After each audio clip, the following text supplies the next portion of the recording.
Bismillahirrahmanirrahim. Al-Mukarram Ustadz Bukhari Ismi Laisa Amalia min Kuliatin Usuluddin Adab wal Dakwah fi Jamiatil Islamiyah Hukumiyah Pontianak. Hari ini kita akan membahas tentang idofah. Nah, poin-poin yang akan kita bahas adalah pengertian idofah, makna idofah secara umum, syarat-syarat idofah, dan macam-macam idofah. Oke, yang pertama, apa sih idofah itu?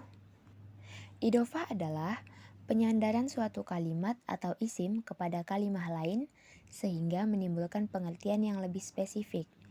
Idofah tersusun dari dua bagian isim, yaitu mudhof dan mudhof ilaih. Bagian pertama disebut mudhof atau kata yang disandarkan, dan bagian yang kedua disebut mudhof ilaih atau kata yang disandari. Apa makna idofah jika dilihat secara umum? Nah, jika dilihat secara umum, kandungan makna idofah mempunyai 3 arti, yaitu yang pertama bermakna min atau dari. Contohnya, khotamu hadid atau cincin besi. Jika dimasukkan kata min, maknanya akan menjadi khotamu min hadid, yaitu cincin dari besi. Yang kedua bermakna li atau milik. Contohnya, baitu Ali, rumah Ali. Jika dimasukkan kata li, maknanya akan menjadi baitu li Ali atau rumah milik Ali. Yang ketiga bermakna fi atau di dalam. Contohnya, azabul qabri, azab kubur. Jika dimasukkan kata fi, maknanya akan berubah menjadi azabul fil qabri, yang berarti azab di dalam kubur. Yang ketiga, apa sih syarat-syarat idofah? Syarat-syarat idofah ada 3, yaitu mudhof tidak boleh ditanwin, membuang nun musanna atau jamak pada mudhof, dan yang ketiga membuang alif lam dari mudhof.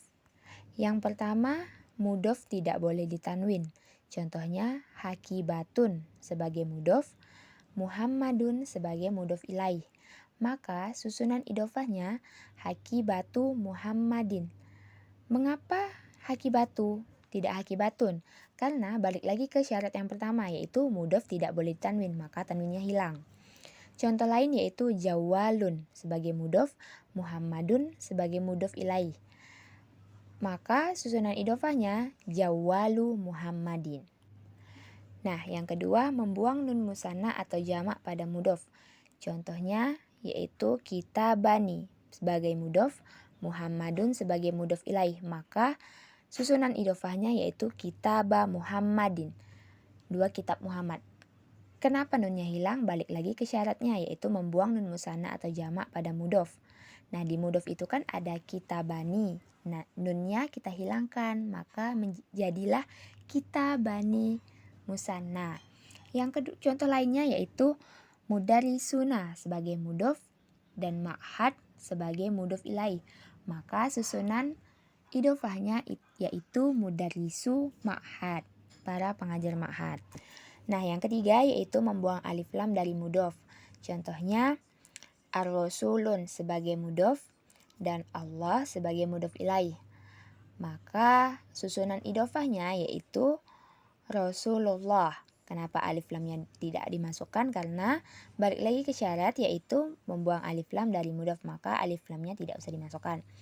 Nah, contoh lainnya yaitu al-babun sebagai mudhof, al-masjidun sebagai mudhof ilaih.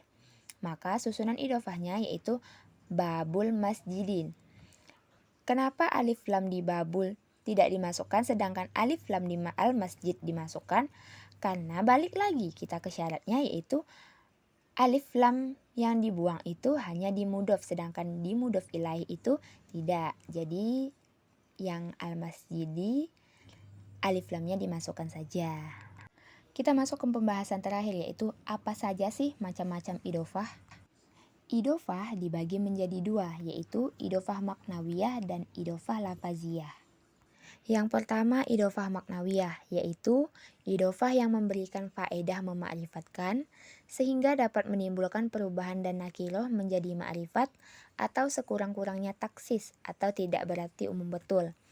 Definisinya adalah keadaan mudhof bukan merupakan isim sifat yang dimudhofkan. Artinya tidak merupakan isim sifat sama sekali. Contohnya, Miftahul Baiti yang berarti kunci rumah, Kitabul Tilmizun yang berarti buku murid, dan Maktabul Barid yaitu kantor pos. Dan yang terakhir, idofah lafaziyah, yaitu idofah yang tidak memberikan faedah memakrifatkan mudhof atau sekedar untuk meringankan bacaannya saja. Definisinya adalah keadaan mudhof merupakan isim sifat yang dimudhofkan. Nah, jika di idofah maknawiyah isimnya tidak merupakan isim sifat sama sekali, maka di idofah lafaziyah mudhofnya merupakan isim sifat yang dimudhofkan. Contohnya, azimul amal yang berarti yang besar cita-citanya. Terus ada murawwa'ul qalbi yang artinya yang dipelihara oleh hatinya. Dan yang terakhir qalilul hiyal yang berarti sedikit tipu muslihatnya. Baiklah, hanya itu yang dapat saya sampaikan. Mohon maaf jika ada kesalahan baik dalam penulisan maupun dalam pengucapan. Semoga apa yang saya sampaikan dapat bermanfaat bagi kita semua. Saya akhiri video kali ini. Wabillahi taufiq wal hidayah. Wassalamualaikum warahmatullahi wabarakatuh.